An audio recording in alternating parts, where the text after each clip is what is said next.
Fala pessoal, bem-vindos de volta ao nosso podcast Canções de Ordem e Caos.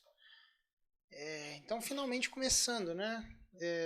Meu nome é Rafael Henriques, eu não me apresentei na apresentação, que era o objetivo era me apresentar, eu não me apresentei, então meu nome é Rafael Henriques, eu sou trader profissional, estou trabalhando agora com marketing digital, faço outras coisas, enfim, estou produzindo conteúdo especificamente de mercados, Bitcoin, economia e criação de filho, que é a minha realidade agora. Minha esposa, a gente acabou de descobrir que está grávida do segundo filho. O primeiro filho, o Rafael, que não é Júnior, né? A gente não pôs Júnior. O meu jeito de chamar ele é Rafa, tá? Muita gente chama de Rafinha. Eu não quis trazer para ele a pecha de que ele é uma miniatura de mim, então eu gosto de falar Rafa. Para mim é mais confortável falar Rafa. Mantém essa coisa de que ele é uma outra pessoa, apesar do mesmo nome, né? Para mim é mais confortável isso. E o nosso primeiro episódio é exatamente sobre esse gordinho fofucho que eu chamo ele de gordinho porque realmente ele nasceu bem fofuchinho. É carinhoso, tá? Não é bullying nem nada. Quem me conhece sabe, mas enfim, às vezes tem que explicar o óbvio. Começa a história desse podcast com ele, né? Um tempo atrás eu fiz uma live com um educador físico, um amigo meu, o Elvis, e uma das coisas que ele falou nessa live, a ideia era falar sobre educação, parte de educação física, né? Exercício físico, enfim, tirar alguns mitos disso, que tem bastante. Uma das coisas que ele falou ali que eu fiquei com aquilo na cabeça, o Rafa era bem novinho ainda, eu acho que ele tinha 4 ou 5 meses, talvez. Estou chutando de cabeça aqui, se eu tiver errado, enfim, errei por pouco, mas é mais ou menos isso. O Elvis falou o seguinte, que para desenvolvimento de criança não tem nada melhor que natação. E a partir de 6 meses já poderia colocar. Então ficou aquela coisa de quase, né? Já estava quase chegando nos 6 meses, a gente ficou na expectativa, pô, assim que ele fizer a gente vai colocar e tal. E aí acabou que a gente mudou de cidade, né, nesse meio tempo, aí prepara a mudança, enfim, tem toda uma burocracia, tanto para mudar quanto para se instalar, e aí a coisa vai se esticando, né? A gente saiu de Juiz de Fora, veio morar em Ubá, uma cidadezinha pequena de Minas Gerais aqui. E aí o que aconteceu foi que foi postergando e tal. E finalmente o Rafa com 11 meses agora, né, no mês de comecinho do mês de novembro, ele faz um ano no final do mês, 11 meses e meio, a gente conseguiu colocar ele na natação. E aí a gente começa a história desse podcast de hoje. O Rafa na natação, ele passou por uma situação que era inédita para ele até então, que é o ambiente externo, né? Ele tem muito costume de passear bastante, então ele conhece a rua, mas sempre debaixo da aba do pai e da mãe, né? E ele tem muito o costume, desde muito novinho, desde que a gente veio para o bar, né? De ir para Visconde do Rio Branco, na casa dos meus pais, né? São avós exemplares, assim, tem um carinho com ele, uma loucura com ele também. E ele tem muito, ele fica muito à vontade, né, na casa dos avós. Então, é quase como se fosse uma extensão da casa dele.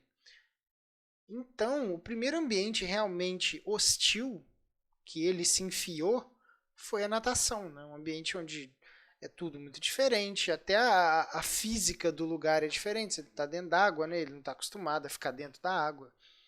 O máximo que ele teve de contato com a água foi na banheira para tomar banho, então um lugar mais aberto, com várias crianças batendo mão, batendo pé, pulando, barulho. E o professor, que obviamente intrinsecamente pela profissão, pela função dele ali, é um cara que fala mais alto, é um cara que precisa, né, manter uma dinâmica na aula. Então, um volume de voz, uma agitação um pouco maior do que ele está acostumado.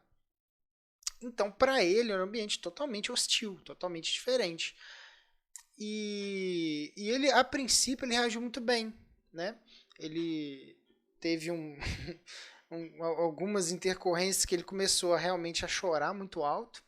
E de tempos em tempos, né, o professor, a dinâmica da aula, ele de tempos em tempos ia lá e pegava tinha as atividades lá dentro da aula, pegava os alunos um pouco maiores, a turma é de 0, né, de meses até 3 anos, então tinha os alunos um pouco maiores, Tinha as atividades lá, e aí tinha as atividades com os bebezinhos. Tinha o Rafa lá de 11, mas tinha até de mais novo. Tinha um outro de 8 meses até.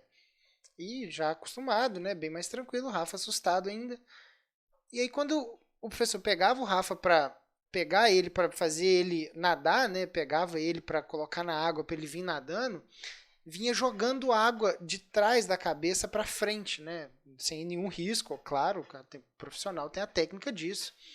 Ele joga a água, bate bastante na água em volta do menino, do Rafa, e o Rafa, porra, gritando, alucinado, né? Gritando e gritando e gritando. Aquilo pra ele deve ser uma disrupção completa de tudo que ele conhece. Uma pessoa estranha falando alto, jogando água, muito barulho, e ele chorando, chorando, chorando. E uma coisa que o professor comentou comigo, eu estava dentro da piscina com o Rafa, falou assim, olha, só dei aconchego para ele, né? Depois que terminou a atividade, ele me deu o Rafa, só deu aconchego para ele quando ele parar de chorar. Isso para mim foi um negócio fantástico, porque é isso, né? A vida vai ter as turbulências, e aí ele tem que descobrir, através desse mecanismo de turbulências, que não adianta ele ficar chorando. Ele tem que entender que aquilo é normal, que aquilo vai acontecer e vai acontecer de novo. Né? Um aprendizado muito grande para um bebê de 11 meses. E que provavelmente vai fazer toda a diferença na vida dele, dali para frente. Então ele se acostumar a vir uma situação estranha, uma pessoa estranha, pegar e sacudir ele, jogar água, gritar, e não ter o aconchego do pai. Ele vai ter que resolver isso sozinho. Ele vai ter que se estruturar emocionalmente sozinho para que ele pare de chorar depois que acabou o problema. E aí só depois que o problema acabou, aí sim o pai vem, no caso sou eu, e dá o aconchego, abraça ele e tal. Então eu achei muito interessante a abordagem nesse sentido. Né? O primeiro contato realmente do Rafa com o mundo lá fora, com as tensões do mundo, né? Que é óbvio que é uma tensão extremamente controlada dentro de um contexto de um profissional que sabe o que está fazendo, enfim. O pai dele ali, ele obviamente não estava correndo risco, mas ele não sabe disso. Para ele é um outro mundo. Eu achei muito interessante essa coisa do só deu aconchego para ele quando ele parar de chorar. E eu fiz isso. No começo é um pouco difícil, né? Na primeira vez, na segunda. Mas depois, cara, quando eu entendi o mecanismo que estava sendo desenvolvido ali, para mim foi muito tranquilo. Muito, muito tranquilo. Não sei se para a mãe dele, para a Perla, seria tão tranquilo assim. Para mim foi muito tranquilo, que eu senti que eu estava forjando aquele moleque de alguma forma como um homem, sabe? Não um homem no sentido masculino, machista, não, como um ser humano mesmo, um homem no sentido de ser humano. Né? E aí veio a recomendação do professor, né, no final da aula. Falou, olha, todo dia quando for dar banho, joga água assim de trás para frente na cabeça dele e deixa cair no rosto e não limpa. Não tira a água do rosto dele, deixa escorrer, deixa ele sentir o incômodo, deixa ele ir acostumando, deixa ele sentir esse estímulo diferente da água incomodando, que é para ele se acostumar com isso. E aí que vem o negócio que eu achei bacana. Eu já fazia isso. Eu sempre fiz isso. Sempre que eu dava banho, desde muito bebezinho, mas claro que eu não sabia que eu estava fazendo uma coisa construtiva pro meu filho, não é isso. Mas eu fazia meio que para ajeitar o cabelo dele mesmo, porque eu ia você dar banho no menino deitado, né? E aí você passa a mão no cabelo dele para limpar e tudo, para tirar shampoo, de frente para trás. E aí na hora que eu boto ele sentadinho para tirar ele, eu jogava a água de trás para frente e aí a água escorria toda no rosto dele, ele dava uns tremeliquezinhos, tomava um sustinho, mas mais para ajeitar o cabelo, não era nada assim, pensando em nada. E aí acabou que isso foi forjando uma certa tolerância dele a algumas agressões externas, agressões no sentido figurado, né, no sentido simbólico. Então, eu achei muito interessante e é uma puta lição, né? Porque você soltar o seu. Não soltar, mas você ver o seu filho, um bebê, criado até então no ambiente mais familiar possível, né? Pai e a mãe, em nenhum momento nós chegamos a tirar os olhos dele, os dois ao mesmo tempo. Quando a gente tirou os olhos dele, ele estava sob a tutela dos avós, que são extensões praticamente da gente, né? Família, tem todo o amor que a gente tem todo o cuidado que a gente tem, enfim. É a primeira vez que ele teve contato com o mundo. Eu achei isso muito interessante, e aí fica a lição, né? desde novo, fazerem isso com os filhos. Exponham os meninos e as meninas também, né? Menino no sentido ser humano. Vocês entenderam, né? Tem que explicar o óbvio, eu esqueço disso, mas estou explicando para evitar problema. Exponham os meninos a situações de estresse. Um estresse controlado, um estresse que ele não vai prejudicá-lo, mas vai fazer com que ele sinta algum incômodo e que ele lide bem com isso de alguma forma. Eu tenho certeza que isso, né, a natação é uma vez por semana, a gente pretende fazer isso durante muito tempo, né, o tempo que ele gostar de fazer, se ele quiser depois de mais velho continuar fazendo, enfim, estender, competir e tal, isso aí vai ser com ele, mas a ideia é ir deixando enquanto tiver como, né, enquanto tiver como levar, enquanto, enfim, façam isso, tá? Não deixe. Porque a pior coisa que pode acontecer, isso é uma coisa que eu ouço falar muito em aulas de jiu-jitsu, por exemplo, para crianças. Algumas academias de jiu-jitsu que eu já ouvi falar, inclusive proíbem os pais de falar com os filhos. Né?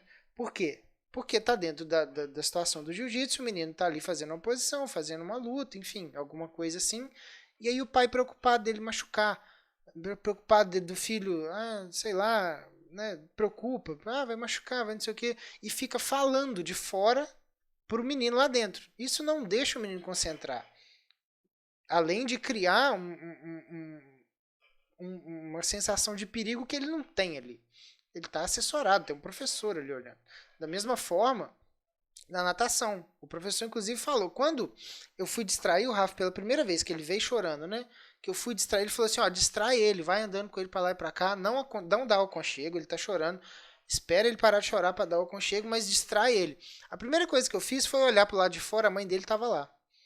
Olhar para a mãe dele e falar, apontar e falar lá, mamãe e tal. Ele falou, não, distrai ele com coisas aqui de dentro, né? Distrai ele com movimento, distrai ele, tinha uns brinquedos, uns bonecos, assim, pega o boneco, traz para ele, distrai ele com coisas daqui, leva ele para a borda da piscina, bate a mãozinha, enfim, coisas daqui de dentro. O ambiente é esse, não é para buscar auxílio fora, porque o auxílio fora nem sempre vai estar presente, né? A mãe dele podia não estar ali. Então, se ele acostuma a toda vez que ele passar um desesperozinho ali, olhar para fora e ver a mãe ou ver o pai, a gente pode estar podando a capacidade dele de conseguir encarar isso da forma correta, né, da forma mais direta, e criar uma criança que talvez tenha mais medo, que seja mais insegura, que tenha mais problemas com outras coisas mais para o futuro. Então a mensagem é essa: parem de atrapalhar a forja do filho de vocês, que é a pior coisa que vocês podem fazer. Vocês vão estar criando uma criança totalmente podada. E depois para corrigir isso é difícil. Se é que tem jeito, né?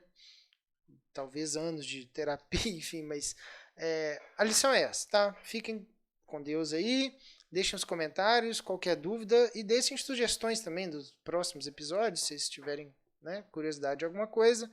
Eu vou ficando por aqui e até mais.